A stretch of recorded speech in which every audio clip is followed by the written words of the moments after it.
Hey guys, in this video we'll be focusing on the all-new 2014 Land Rover LR2. So with the Land Rover DNA at its heart, the LR2 can take anything life throws at it. Smart in the city and tough in the country, it has everything you want from an SUV with the readiness you need for everyday life. With the LR2 performance, you get more from every situation. The LR2 6-speed automatic transmission delivers a responsive and efficient drive. You can switch to manual for the extra push on uphill drive, or choose sport mode for a livelier performance.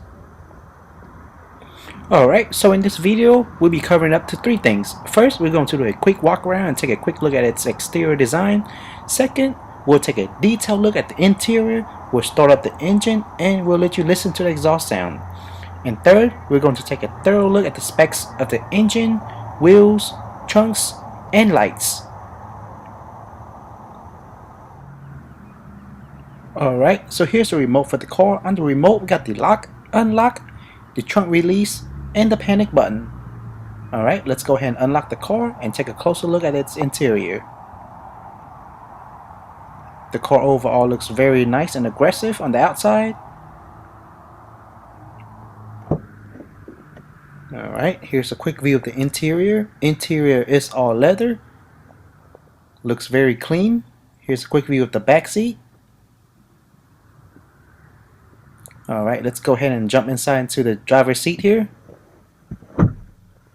And to turn the engine on, all you have to do is push your foot on the brake and press the start button right here. And the engine is on. Let's go ahead and give it a few rev and let you listen to the exhaust sound.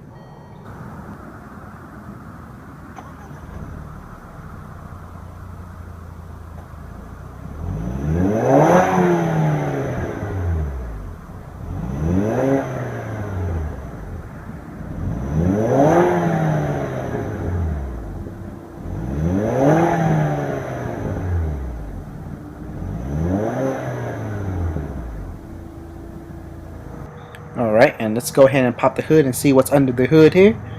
To raise the hood, all you have to do is, there's going to be a metal piece right here. All you have to do is lift it up and raise the hood.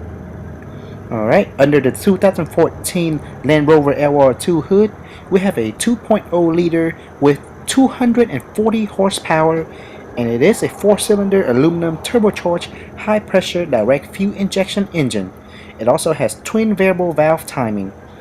Transmission wise, it has a 6-speed electronically controlled automatic with command shift with normal, sports, and manual shift modes. Fuel economy wise, the 2014 LR2 can get 17 miles per gallon in the city and 24 miles per gallon on the highway. And when combined, the LR2 gets 20 miles per gallon combined. And the time it takes to accelerate from 0 to 60 is only 8.2 seconds. Alright, and we're back inside. Steering wheel is all leather. Feels very comfortable. Let's go ahead and zoom in and see what we have on the steering wheel here. On the right side, we got the different modes for audio control with the volume up, down, and different channels. And right below, we got the cruise control. Simply press that to turn the cruise control on. And you can set and reset and increase and decrease the acceleration by pressing the plus or minus sign there. And to our right, we got the different options to control what's going to be displayed on the odometer. And right down here, we got the choice to answer the Bluetooth telephone answering and voice command. Alright, and in the center here, we have two control for the horn, one on the left and one on the right. And back here, we have the option for the heated steering wheel. Very easy, all you have to do is push it towards you. Alright. And behind the steering wheel, we got the windshield wiper control. Simply push it up to increase on the speed and push it down to decrease. And in the middle, and you can push it towards you to release the windshield washer. And in the middle here, you can increase the windshield wiper intensity. And on the end, you can twist this to control the rear windshield wiper. You can put it on intermittent or you can leave it on. And to release the rear windshield washer, simply press the button on the end there. Alright, and over to the left side, we got the different right and left turn signal. Simply push it up for right and push it down for left turn signal. You also use this to control your lights, and you can pull it towards you to turn on the high beam. and we have the button on the end here to control what's going to be displayed on the odometer there. It tells you how many miles you have driven or how many miles you have left in the gas tank. Pretty convenient option. Alright, and way under here we have a adjustment. You can simply pull it down, and after that you can adjust your steering wheel. You can move the steering wheel up, down, pull it towards you, or push it away from you, and simply push it back up to lock the steering wheel in place. Over here we got the odometer dimmer. Simply push it up or down. And above our head we got the driver sun visor.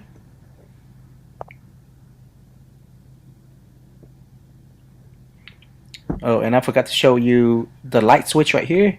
It doesn't turn on automatically. You have to turn it on manually and turn it off manually, just like that. And now we'll move over to the audio and navigation GPS system display. It is fully touchscreen. Simply touch it to turn it on and press the power right here to turn it off. Alright, let's go ahead and turn it back on. This is the main menu we're looking at. Down here we have the different option for you. Press the navigation or phone or audio or the home menu, whatever you want to be displayed. And again, it's all touchscreen. Alright, down here you got the analog clock in the middle there. And here's the control for the audio. Press it once to turn it on and press it once to turn it off. And twist it to control the volume, right to increase, left to decrease. And here's the different mode for the audio, such as CD player, FM radio, or auxiliary. Alright, and down here, here's where you put your CD and the eject button. Over to the right we got the emergency lights right there, and the lock and unlock button for the car, and the traction mode right there. Alright, and way down here we got the dual AC heat control for passenger and driver. You can simply twist it to the right or left to increase or decrease on the temperature. And in the middle we have the control for the fan speed. Simply again twist it to the right to increase fan speed and to the left to decrease. Alright, and let's go ahead and take a closer look at the gear shift box here. Just simply push your foot down on the brake and pull it down to put it on the reverse. When you put the car into reverse, the rear view camera automatically display on the GPS screen here, which help greatly in parking and safety feature. And again, push it down to drive. Very simple and basic. Alright, in the middle here we got the different control and options for the different driving modes.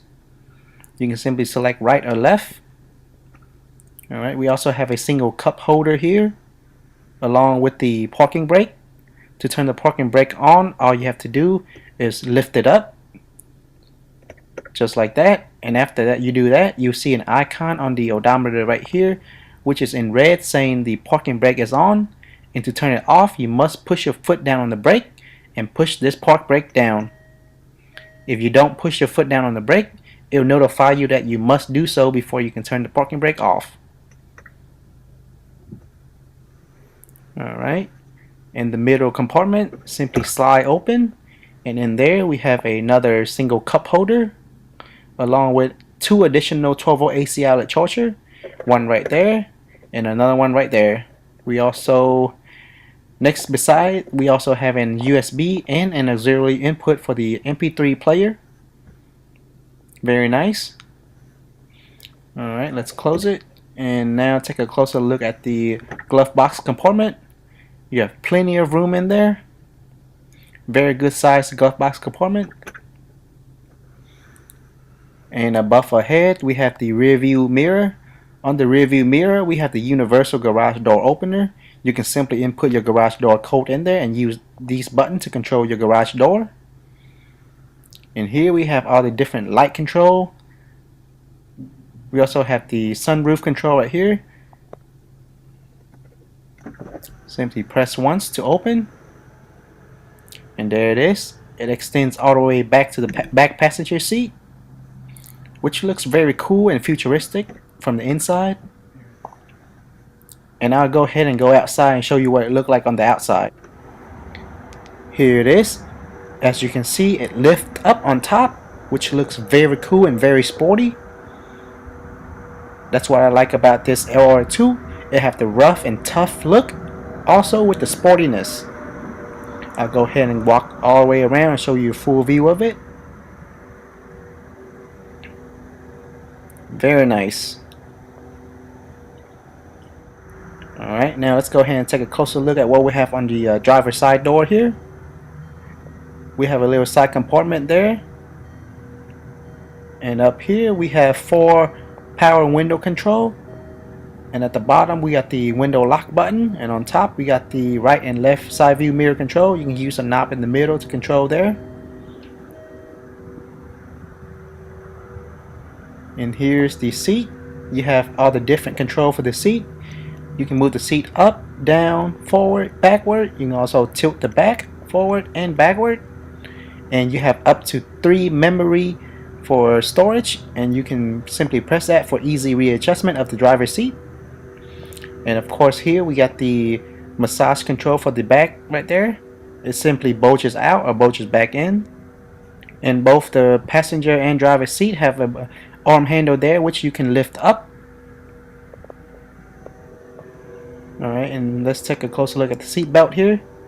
Seat belt, you can move the placement of the seat belt up and down for more comfortable feel. Looks pretty nice. And it is very soft also. And down here we have a lever to open the hood. You must pull that lever to initially open the hood, and open the hood as I showed you earlier. And here for a closer look at the back passenger seat. Looks very nice and clean again. The door here also have a side compartment. And up here we have another power control for the window. Alright, let's go ahead and jump into the back seat here. Again, I'm 5'7", just give you an idea of how much leg space we have here. And here's another look at the moonroof. And a complete view of the front from sitting in the back. Looks very nice and clean and futuristic. Alright, let's go ahead and move over to the middle onboard here. We have 2 cup holder right here, and you can open this for more storage. Pretty convenient.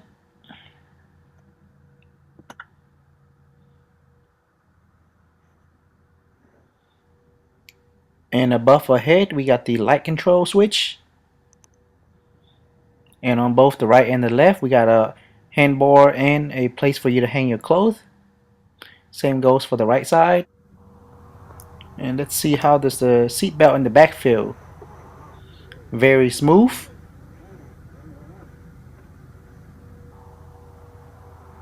Alright, let's see what else we have back here. For the moonroof we can also remove the cover. Alright.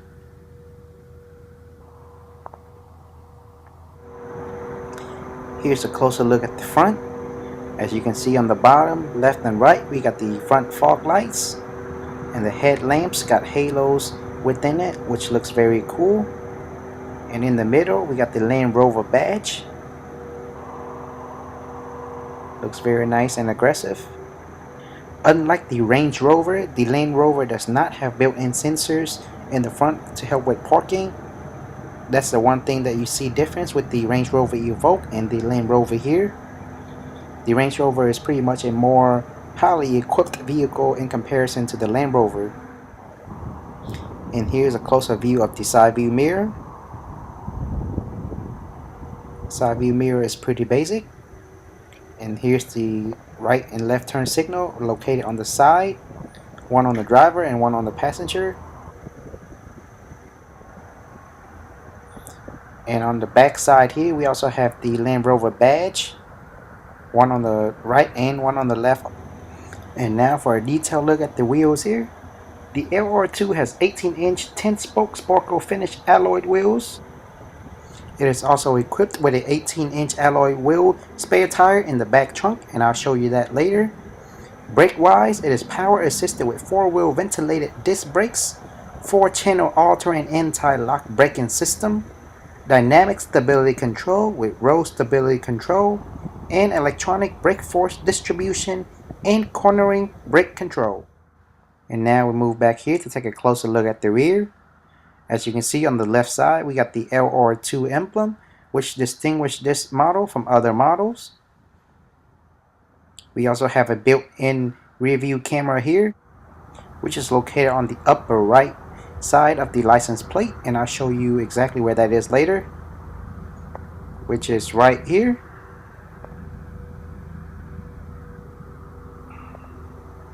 And let me move over to the side to show you a better view of the back spoiler.